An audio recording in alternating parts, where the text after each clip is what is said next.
ஓம் சாந்தி. 28/2/2026 சாக்கார முரளி. இன்று சிவ பகவான் கூறுகிறார், இனிமையான குழந்தைகளே, நீங்கள் ஈஸ்வரிய சம்பிரதாயத்தினர். உங்களுக்கு ஞான சூரியன் பாபா கிடைத்திருக்கிறார். நீங்கள் இப்போது விழித்திருக்கிறீர்கள். எனவே மற்றவர்களையும் விழிக்கச் செய்யுங்கள். கேள்வி: அநேக விதமான மோதல்களுக்கான காரணம் மற்றும் அதற்கான நிவாரணம் என்ன?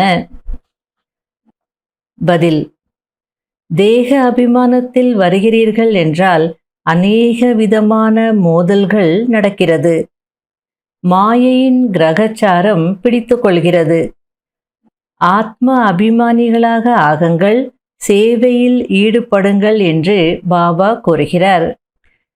நினைவு யாத்திரையில் இருந்தீர்கள் என்றால் கிரகச்சாரம் நீங்கிவிடும். ஓம் சாந்தி. ஆன்மீக குழந்தைகளுக்கு ஸ்ரீமத் கொடுப்பதற்காக அல்லது புரிய வைப்பதற்காக தந்தை வந்திருக்கிறார். நாடகத்தின் அனுசாரம்தான் அனைத்து காரியங்களும் நடக்க வேண்டி இருக்கிறது என்பதை குழந்தைகள் புரிந்து கொண்டிருக்கிறீர்கள். தந்தை வந்துதான் ஸ்ரீமத் கொடுக்கணும், புரிய வைக்கணும். ஆனால் ட்ராமா பிளான் படி எப்போ வரணுமோ அப்போ தான் வரணும். இதெல்லாம் ட்ராமா பிளான் படி தான் நடக்க வேண்டி இருக்குன்றது உங்களுக்கு இப்போ தெரியும் அப்படின்றார். இன்னும் கொஞ்ச காலம்தான் மீதம் இருக்கிறது. இந்த பாரதத்தை ராவணபுரியிலிருந்து விஷ்ணுபுரியாக ஆக்க வேண்டும். இப்போது பாபாவும் மறைமுகமாக இருக்கிறார், படிப்பும் மறைமுகமாக இருக்கிறது. பாரதம் மிகவும் அழகானதாக, ஃபர்ஸ்ட் கிளாஸ் ஆனதாக இருந்தது. அதற்கு சொர்க்கம் என்று சொல்லப்பட்டது. பிரம்மா வாய் வம்சாவளியினர்களாகிய உங்களுக்கு தான் ஞானம் இருக்கிறது. இந்த பாரதத்தை நாம் ஸ்ரீமத் படி சொர்க்கமாக கண்டிப்பாக ஆக்க வேண்டும். அனைவருக்கும் வழி சொல்ல வேண்டும். வேறு எந்த பிரச்சனைக்கான விஷயமும் இல்லை. பாரதத்தில் கருத்து வேறுபாடு என்ன இவ்வளவு ஆகிவிட்டிருக்கிறதோ அதை அனைவரும் ஒன்று சேர்ந்து சரி செய்ய வேண்டும். மேலும் பாரதத்தில் அமைதி மற்றும் சுகத்தை எப்படி ஸ்தாபனை செய்வது என்று பேச வேண்டும் என்று அந்த அரசாங்கத்தின் முயற்சி நடந்து கொண்டிருக்கிறது. நீங்கள் கூட பாண்டவ கவர்மெண்ட் என்று பாடப்பட்டிருக்கிறீர்கள்.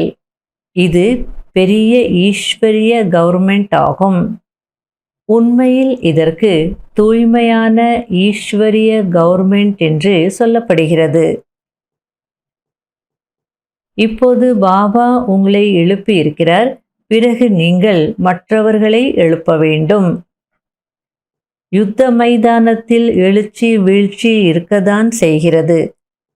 சில நேரங்களில் மாயையின் வேகம் அதிகமாகி விடுகிறது. சில நேரங்களில் ஈஸ்வரிய குழந்தைகளின் வேகம் அதிகமாகி விடுகிறது. சில நேரங்களில் சேவை மிக நன்றாக நடக்கிறது. சில நேரங்களில் ஆங்காங்கே குழந்தைகளிடம் மாயையின் தடை ஏற்பட்டு விடுகிறது. மாயை ஒரேயடியாக மயக்கம் அடைய வைத்து விடுகிறது. யுத்த மைதானம் அல்லவா? மனிதர்கள் அனைவரும் கும்பகர்ண உறக்கத்தில் உறங்கிக் கொண்டிருக்கிறார்கள் என்று நீங்கள் சொல்கிறீர்கள். அதாவது ஈஸ்வரிய சம்பிரதாயத்தினராகிய நீங்கள்தான் சொல்கிறீர்கள். யாருக்கு ஞான சூரியன் கிடைத்திருக்கிறாரோ, யார் விழித்திருக்கிறீர்களோ அவர்கள்தான் புரிந்து கொள்வார்கள். சிவஜெயந்தி கொண்டாடுகிறார்கள் அல்லவா? எனவே கண்டிப்பாக அவர் வந்து ஏதாவது செய்திருப்பார் தானே? கண்டிப்பாக வந்து சொர்க்கத்தை ஸ்தாபனை செய்திருப்பார் என்று புத்தி சொல்கிறது. மற்றபடி தூண்டுதல் மூலம் ஸ்தாபனை நடக்குமா என்ன? அதாவது சிவ ஜெயந்தி கொண்டாடுறாங்க அப்படின்னாலே சிவன் வந்திருக்கணும், ஏதோ செய்திருக்கணும், அதனுடைய ஞாபகார்த்தமாக தானே கொண்டாடுறாங்க. அப்போ சொர்க்கத்தை ஸ்தாபனை செய்திருக்கணும். அதை தூண்டுதல் மூலமாக செய்ய முடியாது.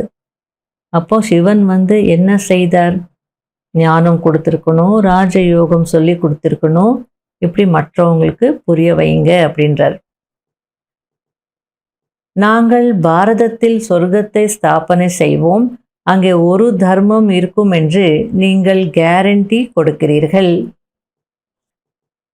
தந்தையை தெரிந்து கொண்டார்கள் என்றால் படைப்பின் முதலிடை கடைசியையும் தெரிந்து கொள்வார்கள். நான் கல்பத்தில் ஒரு முறை மட்டுமே வந்து குழந்தைகளாகிய உங்களுக்கு முழு ஞானத்தையும் புரிய வைக்கிறேன், பிறகு வருவதே இல்லை என்று தந்தை கூறுகிறார். கலியுகத்தின் கடைசியில் வந்து தூய்மையற்ற நிலையிலிருந்து தூய்மையாக ஆக்குகிறேன். தந்தை அடிக்கடி கூறுகிறார், குழந்தைகளே, நீங்கள் தேக அபிமானத்தில் வந்துவீர்கள், ஆகையால்தான் மோதல்கள் ஏற்படுகிறது. இதில் ஆத்ம அபிமானிகளாக ஆக வேண்டும். குழந்தைகளிடம் அதிக தேக அபிமானம் இருக்கிறது. நீங்கள் ஆத்ம அபிமானிகளாக இருந்தீர்கள் என்றால் தந்தையின் நினைவும் இருக்கும், மேலும் சேவையில் முன்னேற்றத்தை ஏற்படுத்தி கொண்டே இருப்பீர்கள். யார் உயர்ந்த பதவி அடைய வேண்டி இருக்கிறதோ அவர்கள் எப்போதும் சேவையில் ஈடுபட்டிருப்பார்கள். அதிர்ஷ்டத்தில் இல்லை என்றால் பிறகு முயற்சியும் செய்ய மாட்டார்கள். பாபா தாரணை ஆகுவதில்லை, புத்தியில் நிற்பதில்லை என்று சுயம் அவர்களாகவே சொல்கிறார்கள். யாருக்கு தாரணை ஆகிறதோ அவர்களுக்கு குஷியும் அதிகமாக ஏற்படுகிறது. சிலரோ சேவையிலேயே ஈடுபட்டிருப்பார்கள், முயற்சி செய்து கொண்டே இருப்பார்கள். அதிகமாக குஷி அனுபவம் செய்யும் போது அந்த சேவையிலே ஈடுபட்டிருப்பாங்க, தாரணை செய்வாங்க, முயற்சியும் செய்துக்கிட்டே இருப்பாங்க அப்படின்றார். அடுத்தது பாபா, குருவிகளின் சப்தம் கேட்டது, பாருங்கள் எவ்வளவு சண்டை போடுகிறது. இந்த சமயத்தில் முழு உலகத்தில் சண்டைதான் நடக்கிறது. மனிதர்கள் கூட தங்களுக்குள் சண்டை போட்டுக்கொண்டே இருக்கிறார்கள். மனிதர்களுக்கு தான் புரிந்து கொள்ளும் புத்தி இருக்கிறது.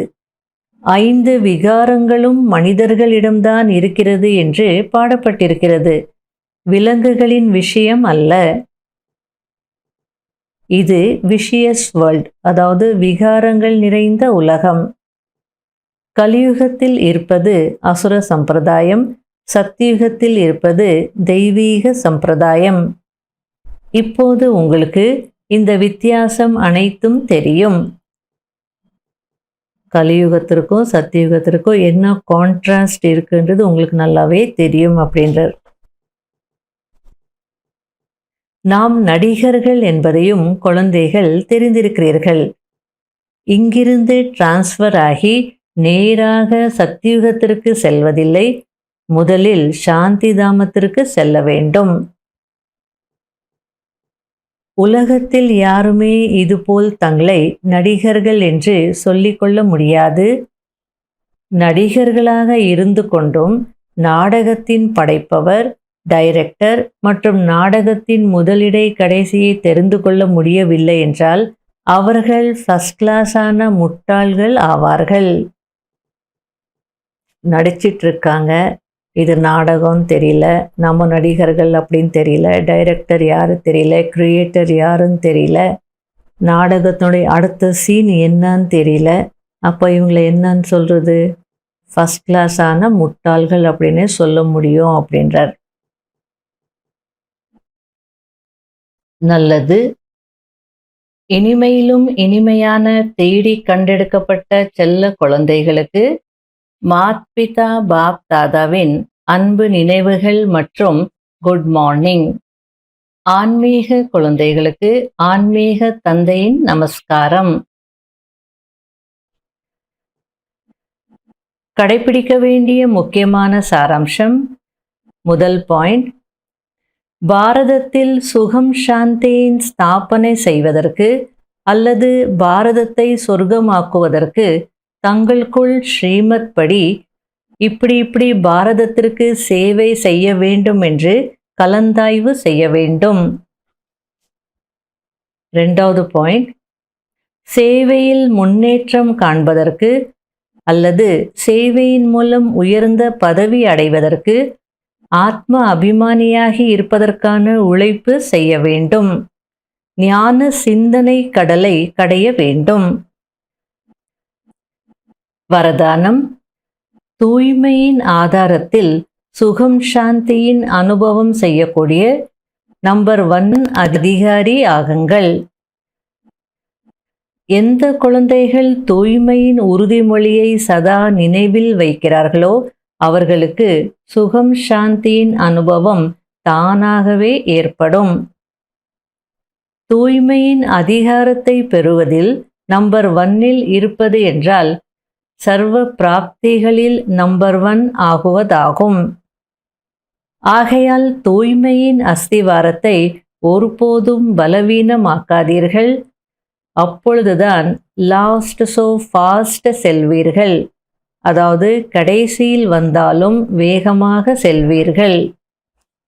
எது நடந்தாலும் சரி, மனிதர்களாக இருந்தாலும் சரி, இயற்கையாக இருந்தாலும் சரி, பிரச்சனைகள் எவ்வளவு அசைத்தாலும் சரி, பூமியே பிளந்தாலும் தர்மத்தை விடமாட்டோம் என்று இதே தர்மத்தில் சதா நிலைத்திருக்க வேண்டும். ஸ்லோகன்: வீணானவற்றில் இன்னோசென்ட் ஆகுங்கள். அதாவது வீணான விஷயங்கள் என்றால் என்னவென்றே தெரியாதவர் ஆகுங்கள். அப்போது உண்மையிலும் உண்மையான செயின்ட், அதாவது சாதுவாக ஆகி விடுவீர்கள். அவ்யக்த சமிகை: பாப் தாதா ஒவ்வொரு குழந்தையும் ஒரே சீரான நிலையின் ஆசனதாரியாக, ஏகாந்தவாசியாக, அஷரீரியாக, ஒற்றுமை ஸ்தாபனை செய்பவராக, ஒருவரின் நினைவில் சிக்கனத்தின் அவதாரமாக ஆக வேண்டும் என்றுதான் விரும்புகிறார். ஒருவர் மற்றவரின் சிந்தனைகளை புரிந்து கொண்டு மதிப்பு கொடுக்க வேண்டும். ஒருவர் மற்றவருக்கு செய்கை கொடுக்க வேண்டும். இதுபோல் கொடுக்கல் வாங்கல் செய்து தங்களுக்குள் குழுவின் சக்தியின் ஸ்வரூபத்தை வெளிப்படுத்துங்கள். அதாவது குழுவில் ஒற்றுமை இருக்கணும் அப்படின்னா இதுபோல் மற்றவங்களுடைய சிந்தனையை புரிஞ்சுக்கணும், அந்த சிந்தனைகளுக்கு மதிப்பு கொடுக்கணும். அல்லது அது சரியில்லைனாலும் அன்பாக சமிகை கொடுக்கணும், செய்கை காட்டணும். இதுபோல தங்களுக்குள்ள கொடுக்கல் வாங்கல் செய்தீங்க அப்படின்னா குழுவின் சக்தியின் ஸ்வரூபத்தை வெளிப்படுத்துவீங்க. பொதுவாக குழுவில் என்ன நடக்கும்? ஒருத்தர் ஏதாவது செய்தாங்க அப்படின்னா அது சரியில்லைன்னா பேசுவாங்க, 4 பேருக்கு சொல்லுவாங்க, இல்லை சரியில்லைன்னு எல்லார் முன்னாடி சொல்லுவாங்க. அந்த மாதிரி இல்லாமல் செய்கை காட்டுங்க, மதிப்பு கொடுங்க அப்படின்றார். அப்போ அந்த குழுவில் அந்த ஒற்றுமை இருக்கும். குழுவின் சக்தியின் ஸ்வரூபத்தை வெளிப்படுத்துவீங்க. ஏனென்றால் உங்களுடைய குழுவின் ஒற்றுமையின் சக்தி முழு பிராமண குடும்பத்தையும் குழுவில் கொண்டு வருவதற்கு நிமித்தம் ஆக வேண்டும். ஓம் சாந்தி.